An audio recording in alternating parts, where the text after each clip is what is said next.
Hello, I am back with another video.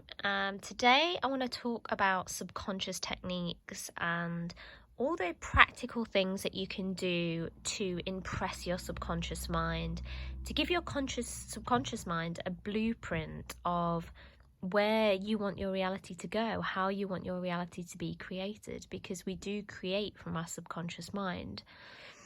And if we consciously try and control life, we'll usually find we won't get very good results, because it's not actually our conscious mind that creates our reality, it's our subconscious mind. So the more we know and understand our subconscious mind, and I would recommend reading The Power of the Subconscious Mind by Joseph Murphy. The more we really understand just how powerful it is, how it works, and how we can feed it instructions to make dramatic changes and shifts in our life. So the subconscious techniques, there is scripting. So scripting is essentially just writing out what you would like to see in your reality in the present tense. So it might be, I am a successful business person, I have a happy family, or whatever that might be. And at first, your conscious mind might think, what am I doing? This is not real.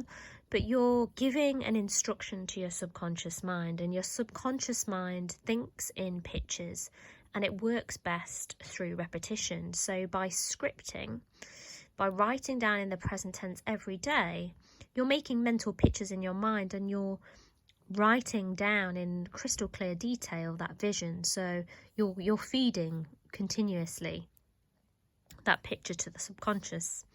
The second one is auto-suggestion. So that's also affirmations. They're the same thing. So affirmations is just really about repeating a phrase or a word or something that you want your subconscious mind to believe. And once your subconscious mind believes it, it then becomes reality, because your subconscious mind accepts things as true, but it also, like I just said, works through repetition. So if you think about learning to drive or learning anything, the way it becomes automatic is through repetition. So affirmations are a great way to do that. You can repeat them to yourself, you can put them on loop, you can listen to them embedded in music. The best time for affirmations and auto-suggestion is when your subconscious mind is open and willing. And your subconscious mind is more open and willing to receive these auto-suggestions when it's in a relaxed state. So when your conscious mind is drifted off, it's thinking about something else. So that's why hypnosis works and things like that. So it's that sleepy state just before bed, or it's that sleepy state when you first wake up in the morning, where you're not really thinking too much. You're just allowing everything to sink in. So number 3, visualization or a mental picture. So that's just holding a picture in your mind, and it might just be a quick flash of a place that you want to go to. Excuse me. Or it might be visualizing where you'd like to go on holiday, something like that. But just having a very quick mental picture. And you can either hold it in your mind on a daily basis, or it can be just something really, really simple, like if you've got a bare hand, you're visualizing a ring on that finger, for example, or you've got a mental picture of a new pet when you haven't got a pet in your house, something like that. So you're just visualizing and having a mental picture of something that you'd like to create. Revision. Excuse me. Revision was talked about a lot by Neville, and revision is all about going back into something that's actually happened in reality and revising it in your mind, ideally the way that you'd like it to play out. So say if you'd had a day where you're a bit grumpy and you're a bit irritated at somebody and you didn't leave the relationship in the best way, you can go back into that scene and you can revise it, revise how you'd like it to be. And you can revise people in your imagination, you can revise scenes in your imagination, and Neville has used this and other people with success. It's not something I've done a huge amount of, but it is one of the subconscious techniques. Imaginal scene, again, this is something that Neville Goddard talked about a lot. It's about constructing a very detailed mental scene with everything that you'd like to create. Excuse me. And that might be, it might be walking out onto a stage, for example. And that might be seeing everything from the faces in the crowd, to feeling the lights on your skin, to hearing some music that's being played. Imaginal scene, you're looking through your own eyes, because the subconscious mind is present in the now. So the subconscious mind lives in the now. So by constructing an imaginal scene, you are going into your subconscious and where it lives, essentially, and you're looking through your own eyes. And the subconscious mind, it can't take a joke. It takes things very literally. So if you're looking through your own eyes on a stage, your subconscious mind believes it's actually there. And there's been research done into this with imaginal scene and a visualization.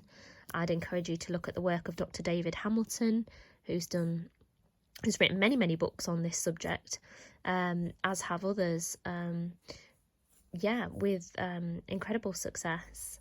So number 6 is prayer. This is whether you're religious or not. It's kind of goes back to the visualization on a mental picture. It's just having a very quick, if you like, direction to the subconscious mind. We can also say intention if you weren't religious. So Lynn McTaggart has done a lot of research into the science of intention and the intention experiment. And having an intention, we're programming the subconscious mind. We might be setting out on a journey, and we might do a little prayer or a little intention for the roads to be clear, and we'll see in our mind the road clear and that we're arriving to our destination on time. That can be one way that you experiment with giving an instruction to your subconscious and seeing how it works. You might even want to, before you go to bed, you might say, I'm not going to wake up with an alarm tomorrow. I'm just going to do a quick intention that I'm going to wake up at 7 a.m. and see what happens. Number 7 is a DCA, Definite Chief Aim card. So that's essentially having a vision on a card, something that you'd really want to achieve, your definite chief aim, so how you know you have got into that new reality, having it on a card and looking at it several times throughout the day. And again, that goes back to the repetition, but what this does is give your subconscious mind that instruction.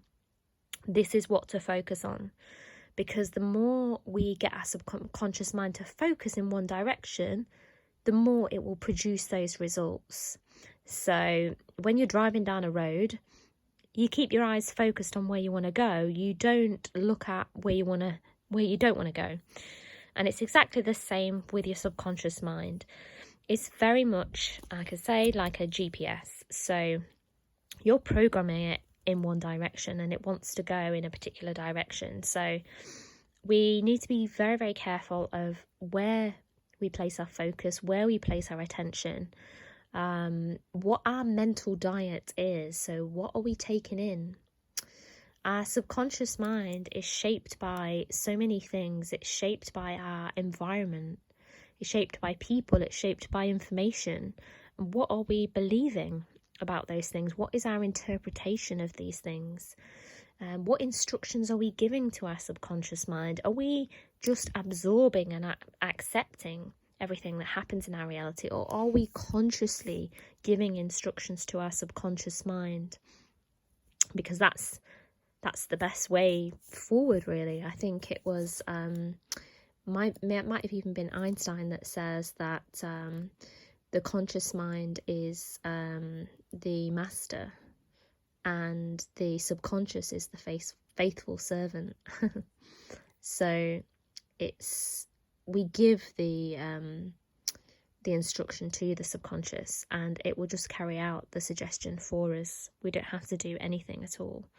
So yeah, let us know how you get on with these techniques.